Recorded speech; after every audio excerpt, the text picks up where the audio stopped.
Hello friends, आप देख रहे हैं द एग्री डॉक्टर्स। और दोस्तों, आज के इस वीडियो में हम लोग बात करने वाले हैं धान की बुआई कैसे करें, धान में कौन कौन से फर्टिलाइज़र का प्रयोग करें, अधिक उत्पादन कैसे प्राप्त कर सकें। इसी पर हम लोग चर्चा करेंगे, क्योंकि धान में हम लोग बुआई कर देते हैं और हम लोग सभी प्रोसेस भी उसका पूरा करें, जैसे कि उसमें फर्टिलाइज़र कर डाल देते हैं, अच्छे से रुपाई करते समय में आपका ना खरपतवार नाशक दवा भी देते हैं, निराई गुड़ाई भी कर लेते हैं, फिर भी हमारी उत्पादन में कहीं ना कहीं आपको कमी देखने को मिलती है। तो आज हम लोग उसी टॉपिक पे बात करेंगे कि अपने धान में किस तरह के फर्टिलाइज़र का प्रयोग करें, कब करें और कैसे करें कि हमारे धान की उपज अधिक हो और इसके साथ ही साथ हमारी फसल भी पूरी तरह से स्वस्थ रहे, किसी प्रकार की कोई मतलब कि उत्पादन में साइड इफ़ेक्ट न हो। तो दोस्तों, सबसे पहले मैं बता दूँ कि अभी धान की बुआई के लिए सीडबेड तैयार हो गया है। इसके साथ ही साथ बहुत जगहों पे आपको देखेंगे कि धान की बुआई चल भी रही है। तो धान की बुआई करते समय में कौन कौन सा फर्टिलाइज़र का उपयोग करें। तो दोस्तों देखिए, कभी भी जब धान की बुआई करते हैं तो उस समय फर्टिलाइज़र की जो आवश्यकता पड़ती है तो उसको 1/4 के रूप में देना चाहिए। यानी कि आप अगर आप 2 किलो के कट्ठा आपको जैसे DAP दे रहे हैं, 1 किलो कट्ठा यूरिया दे रहे हैं और पोटाश दे रहे हैं 200 ग्राम के कट्ठा, तो उस जगह पे आप DAP को आप मात्र 500 से 700 ग्राम के कट्ठा के हिसाब से दीजिए। वही DAP जो बचेगा, शेष जो बचेगा, यूरिया जो शेष बचेगा,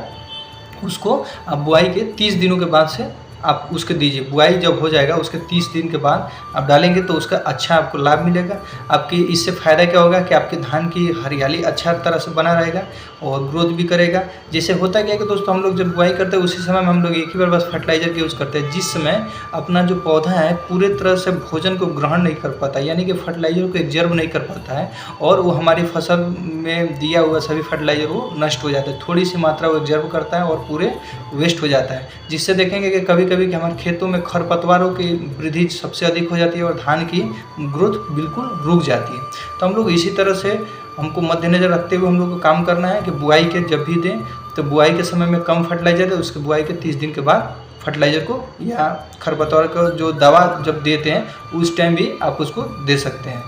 ठीक है। अब देखिए, बुआई के 30 दिन के बाद कौन कौन से खरपतवार का यूज, मतलब कि खरपतवार जो नाशक दवा होती है उसमें कौन कौन सा दवा का उपयोग करें जो धान के लिए आता है, अच्छा हर्बिसाइड्स होता है। तो इसके लिए सबसे पहले आप जैसे पेंडामेथिलिन को यूज़ कर सकते हैं, 2,4-D को यूज़ कर सकते हैं, ठीक है, पैराक्वाट डाइक्लोराइड को यूज़ कर सकते हैं, इमेजाथापर को यूज़ कर सकते हैं, टेम्बोटिरोन को यूज़ कर सकते हैं, सल्फोसाफिरोन को यूज़ कर सकते हैं। मार्केट में बहुत सारे ऐसे टेक्निकल है, पर सबसे अधिक जो धान के खेतों में यूज़ किया जाने वाला है, जैसे कि नोमनी गोल्ड के नाम से बहुत ही प्रचलित है, तो हम लोग नोमनी गोल्ड यानी कि उसका जो टेक्निकल है बिस्पेरविक सोडियम है। बिस्पेरविक सोडियम का उपयोग करने से हमारे खेत में जितनी चाहे चौड़ी पत्ती वाली हो या सकरी पत्ती वाली हो खरपतवार पूरी तरह से नष्ट हो जाती है। और दोस्तों, जैसे कि बुआई हो जाता है, निराई गुड़ाई होने के बाद जब धान 30 से 40 दिनों के अंतराल पर आती है, उस समय आपको किसी भी प्रकार के, जैसे हम लोग भोजन करते हैं पोषक तत्वों की आवश्यकता पड़ती है, बहुत सारे विटामिन के लिए हम लोग फल फ्रूट्स खाते हैं, उसी तरह से पौधों को भी दिया जाता है। जैसे में उसमें होता क्या है कि जैसे कि जब धान 30 से 40 दिनों के अंतराल पर होती है तो उस समय में आप जैसे ह्यूमिक प्लस फॉलिक एसिड का या एमिनो एसिड या सीवीड का, यानी कि जो सागरिका आती है, या नाइट्रोबेंजीन का, आप जैसे विटामिनों का प्रयोग करके टॉनिकों को खेतों में डाल करके और अच्छा से अच्छा उत्पादन कर सकते हैं। इससे डालने से क्या होगा कि आपकी बालिया का जो साइज होगा बड़ी हो जाएगी, जिससे हमारी उत्पादन बहुत ही अच्छा और बहुत ही बेनिफिट उसकी देखने को मिलेगा। इसके साथ ही साथ दोस्तों देखिए, नाइट्रोबेंजीन और जैसे ह्यूमिक प्लस फॉलिक एसिड ये क्या करेगा, ग्रोथ के साथ साथ ये ब्यास भी कराएगा, जिसमें कल्लों की संख्या को वृद्धि होगा। और इसके साथ साथ कल्लों की जब संख्या में वृद्धि होगा तो यानी कि आपका उत्पादन ऑटोमेटिक ही बहुत ही अच्छा